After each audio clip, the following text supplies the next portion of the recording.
David Wheaton hit on a couple of these this morning that I liked, and he used different words. He was talking about practice, pre-practice, practice, and post-practice. And I think for any endeavor that we're going to undertake, if we're going to be successful with it, we need to make sure that we cover all three of these areas. When a player comes to me and they show up at the courts and we're going to start a clinic or whatever we're going to do, the first thing we do is we make sure that that person is going into what I call a preview. And the preview, or the first stage of what they're going to do, is very simple, and that it's two phases. It's got a physical phase and a mental phase. The physical phase, when they come out, and I think this is part of the problem, is that most people do not prepare themselves properly for practice, let alone matches. You know, the cliche that I like to use again is compete the way you play and play the way you compete. So if we're going to have a practice session, I want that player preparing physically and mentally for that match the same way they would if they were going to play a real match. Whether it's a practice match, a match rehearsal, or whether it's just a practice situation. When they go out there, the first thing that they're going to do, and they can, as they get better with it, they can do both simultaneously. But at first we'll go through the physical business of just jogging around the court, warming up, doing a little bit of stretching, do the dynamic stretching, move toward the dynamic stretching so that they're all set to play. I don't think that stretching necessarily avoids injury, but I certainly think it helps you better prepare, get yourself physically in the match to begin with. The problem and the shortcoming is that they never prepare themselves mentally. They do not, they grab the racket, okay, let's go, and boom, they're out there hitting that ball. And I think you can do that two ways. One is you can do it within the structure and how you do the structure of the drills, and we're going to do that a little while when we go out. The other is I sit them down for 5 minutes and I go through the priorities of a successful shot. In other words, we go through and we review their game plan. And their game plan is not necessarily to win the match or win the practice, but their game plan is to produce the best tennis that they're capable of playing at that point in time. And the way they're going to do that is to be on the same page with what we're trying to do. And that is, we're going to concentrate. If I'm going to be ultimately consistent, I'm not going for big winners today. I'm going for the consistency of the shots. I'm not going to play timidly, nor am I going to play tentatively when I'm doing it, but I'm going to definitely work on my contact point, making solid contact. I'm going to do that by doing what? Watching the ball, visualize that point coming from that person's racket to the ground, to the racket. Emphasize the follow-through. I'll start off a little bit slower, smooth out the stroke a little bit more, emphasize my follow-through, lengthen the hitting zone a little bit more. Concentrate on the height over the net. When we start doing our drills, we do it routinely every time. Do not hit a ball in the net. Yes, there will be penalties for it, because I don't want that happening. If you hit a ball in the net, we have no teamwork. We have no teamwork at all, and I'm a big one on teamwork. When my kids sit down in a room like this, I have them, I say, look to your left, look to your right. Look in front, look to the back. Because I'm not the one who makes you a tennis player. Those are the people that make you a tennis player. So teamwork means that together, everyone accomplishes more. Together, everyone accomplishes more. And if we're not all on the same page, then we're not going to be able to help each other enjoy that higher level play. So basically, we get on the same page with that. Inside, primary target over that, and then target inside the line. And I'll write it on a board.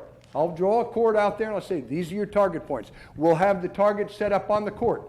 When I see my juniors out on the court and they do not have targets on the court, I kick them off. They're gone. They're not allowed to hit on the courts without a target. Why? Because they have no feedback. They have no urgent goal to hit a target, and they have no feedback when they miss it. So all they start doing is just standing and sloppily hit it cross court somewhere. I don't want that. I want that feedback. I want perfection. That's what I'm moving toward. Yes? Even at the very beginner, Particularly at the beginning level. Good point. When I think one of the problems that we get into with little bitty kids is that we're so interested in maybe working on techniques with them that we lose sight of the technique has to be in the context of an aim point. So, and what they do is if we're standing in the center of the court, they wind up hitting the ball back to us. We're making critical analysis of their stroke based on what? Based on the stroke technique, but the stroke technique is out of context. It has no point. So I don't know where they're aiming it. If they aim it down the line, I want them to go cross court. I'm criticizing them for not taking the ball further out in front. I always have a target. Remember, they I never may go move away, that the target, targets. but The I always have a targets- target. Yeah, the targets never go away. They just may change or move. Right. Good point. And I'm very obsessive about this, because the players that I have, and our goal for an hour clinic, how many targets can you hit? I want you to hit. When I was coaching at the university, if I could have done it by NCAA rules and regulations, I would have put a $100 bill under every target I have on the court. Okay? But NCAA rules and regulations prevent me from doing that, let alone my salary. So it didn't work out real well. But I want players to go for those targets with the intensity and the enthusiasm that they would on a match point trying to hit the best shot they could conceivably hit. And if they'll do that, they will start to condition themselves that when we take the targets away, the ball will be going within that range of what we're trying to do. Chris? Yeah, Wayne was talking about putting out big targets, like spit out racket bags. What kind of targets do you use? Targets should be appropriate to the level of play. Yes, I think that's a real good point. With the little bitty kids, 6, 7, 8, 9 years old, I get the big balloon targets. With the older kids, I use an outline target with a cone in the middle of it. And that's what I'm saying. If I could, I'd put a $100 bill under each of those cones. I mean, it really makes a huge difference over a period. You use the same approach with adults, I take it? Absolutely, yeah. Adults are tougher because they're not in the habit of doing that. But the kids respond to it. The kids respond to it real well. See, what I'm trying to do is have them concentrate on what? What we all want our players to concentrate on so that they avoid the monster of frustration. I want them to concentrate on their performance. And their performance should be able to be measured and quantified. And by hitting targets, it's measured and quantified. And if I can get them to do it enthusiastically, then I think we're going to be far more successful with it. Yes?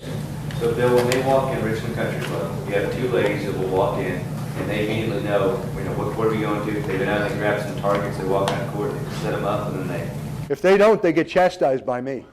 Yes? so they set the targets out there, and they put them in those two spots just behind the service line. If we're working on doubles, then we put them in different spots. Most of the ladies don't play singles.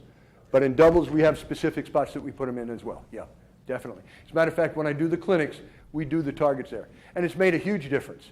You know, what I said in the last presentation over here with the panel discussion was that I think the problem that we have with dealing with adults is my first goal is not to make changes with them. I don't want to attack their religion. I don't want to attack their personality. And that's what you do when you start changing grips and strokes. What I want to do is take what they've got already and optimize it. Can they hit the target with this? Can they do this? It's a very practical way to do it. If they can't, then I will offer some very subtle suggestions as to what they might do in order to help that. Okay? But it's got to be in that respect. They have to know a reason for doing it. From a practical standpoint, Bill, you talk about having targets when you're out hitting. If you have a couple double teams hitting back and forth, Right. Where do you put your targets from a safety standpoint? I mean, I do flat targets for them. I do flat targets to rubber mats so that they don't trip on them or anything. Yeah. If I have players doing deep ground strokes with each other, I can put, and they're not supposed to attack, I will put a cone there. But if I want to encourage them to come in on the short ball, then I'll use a flat target so it won't get in the way. I think it's important to understand that everyone who comes, we'll use Bill's in Richland, they have a choice. The ladies that don't want to go out and don't want to put a target down and want to go, I've seen him pull the kid off the court from using the ball machine because they don't have a target on the court. So I think the students have a choice, and this is why we have a staff of multiple personalities. You know, the people, Bill's obsessive about the targets, as am I, but the people who don't want to be chastised every time they come out because they don't put a target down, they take lessons from one of the other pros, which is great. That's why we're all there and we have the whole staff. Not all the ladies in my club want to take lessons from me. I have to As admit. tough as that is to understand. I'm not proud of it, but I admit it. As a matter of fact, if I had enough money and made enough money doing it, I would give them scholarship to another pro. I am that obsessive. I think that obsessiveness and that intensity and urgency is passed on to the people that you play. Or better yet, you only get those people. Right. So you see, Over I time. think that's a large part of it. It's a filter. It's definitely a filtering process. And I'm a lot milder than I used to be. Oh, come on. Bruce will attest to that.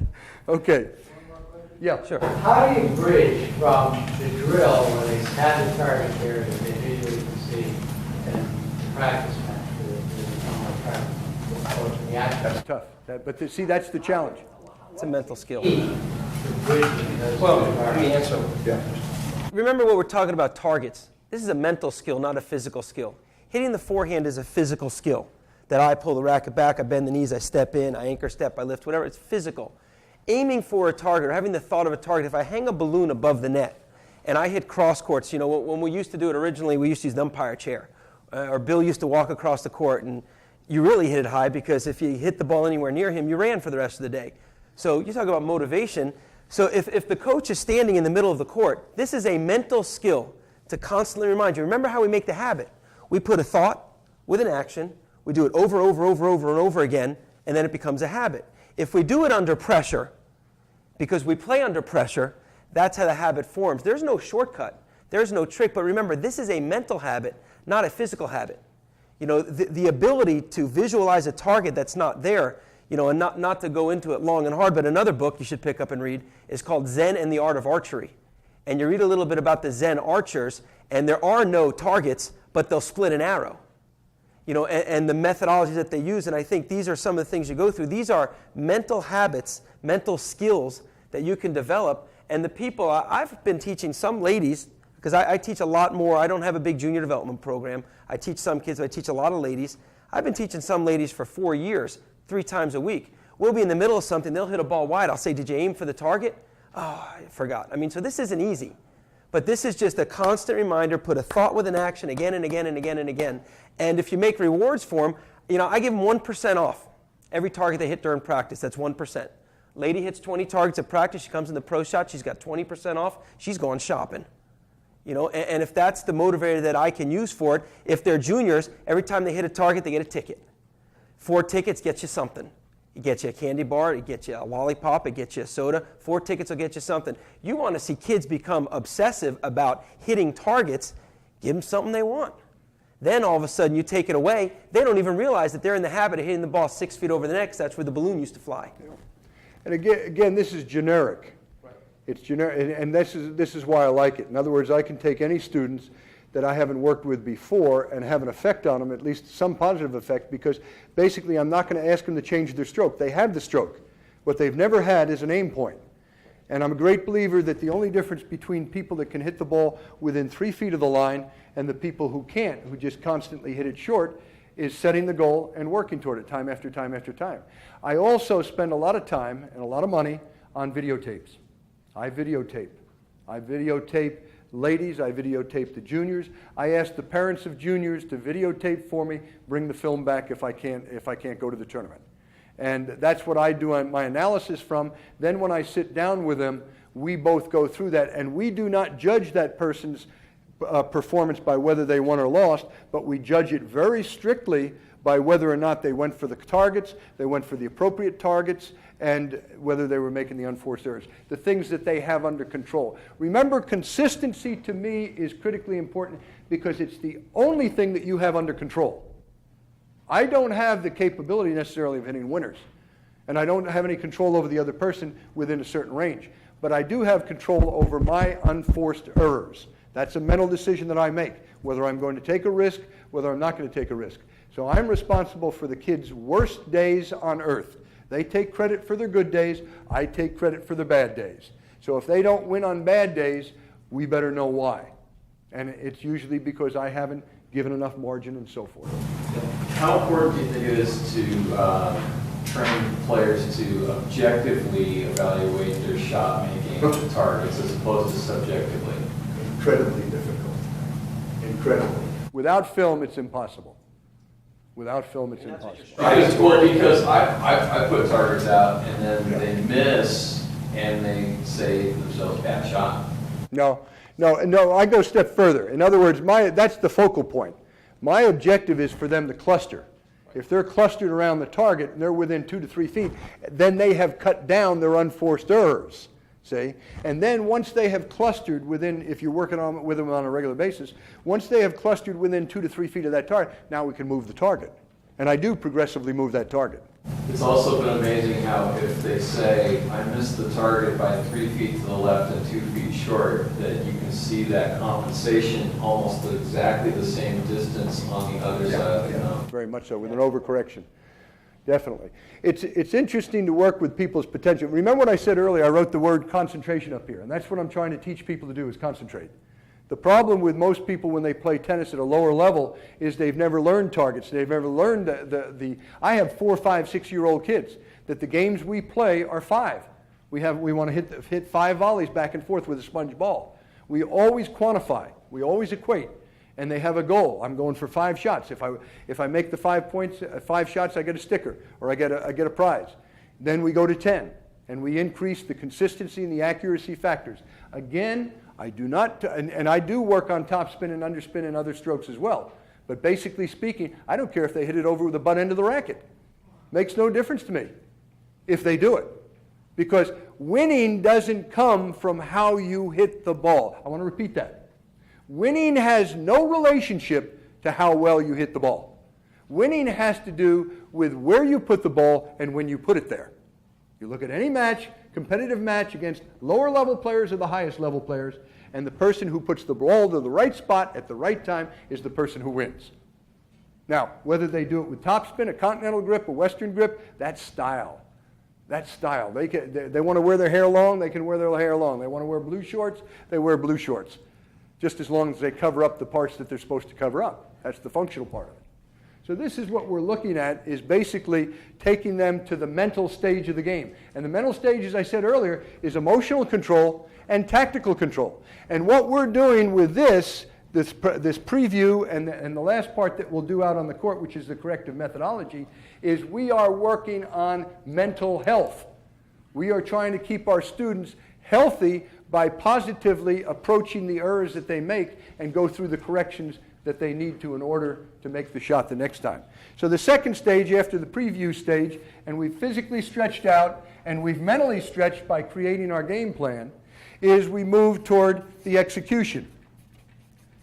And the execution is exactly what it should be. At the execution stage, what I do is I relax and I have a clear mind. I clear my mind on that. I'm not trying to concentrate during the point. I concentrate before, and realize this is a micro situation for point play too. Just like I'm talking about match preparation over a period of time, I go out there thinking about the match. Well, I can do this in between points. I go through preview. What's the preview that I go through? Relax, keep the ball high over the net, and then react to the ball. Go for the target. Stay with your comfort zone on it when you're doing it. Okay, execution is when I do it, and that's where I'm relaxed and I'm not thinking. Then I go to the third stage, and I go into review. And review is the least properly done thing for people today. They just don't, they're blank or they're upset, they're frustrated. And I know because I still play tournaments. I still get frustrated unless I prepare properly. And I prepare in this manner. I review my notes. I preview my notes before I go out there. I set my margins of error. Why? Because those are irresistible urges.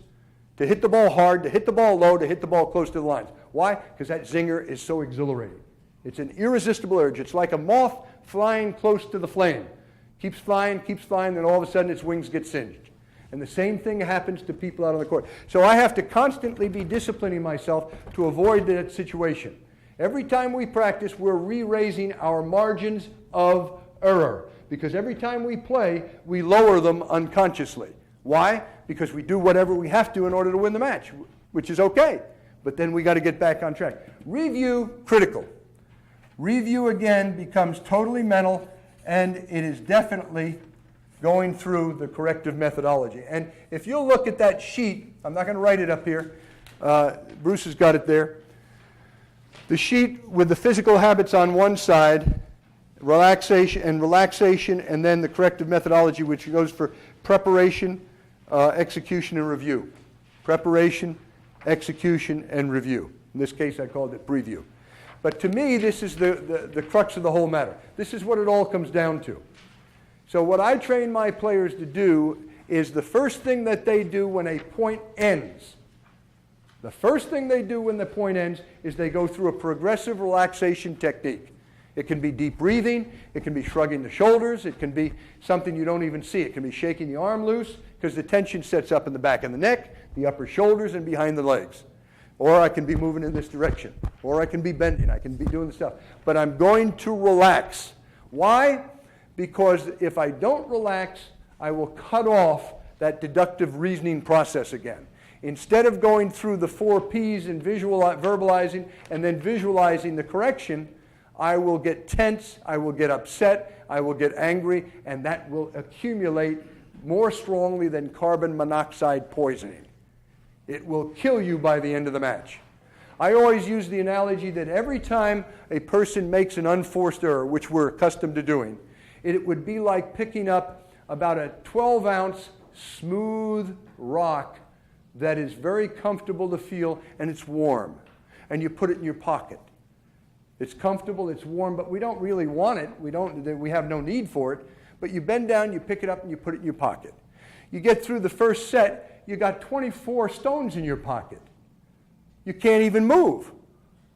There's nothing, you become weighed down with the thought process of not going through the correction. Every time I take that stone and I rub it, instead of putting it in my pocket, I throw it away. When I go through the correction, the way I've written it down here in the 3rd column, I have tossed that stone away. So I do not let the frustration accumulate and grow on me. It does not become a monster that's uncontrollable. And what happens when the racket goes or when there's a verbalization out there that is inappropriate? That's the tip of the iceberg. You just went through the eye of the needle. You just broke the straw that broke the camel's back. And that's what happened. Well, it took you a set to get there. Most people don't have the discipline to get it back.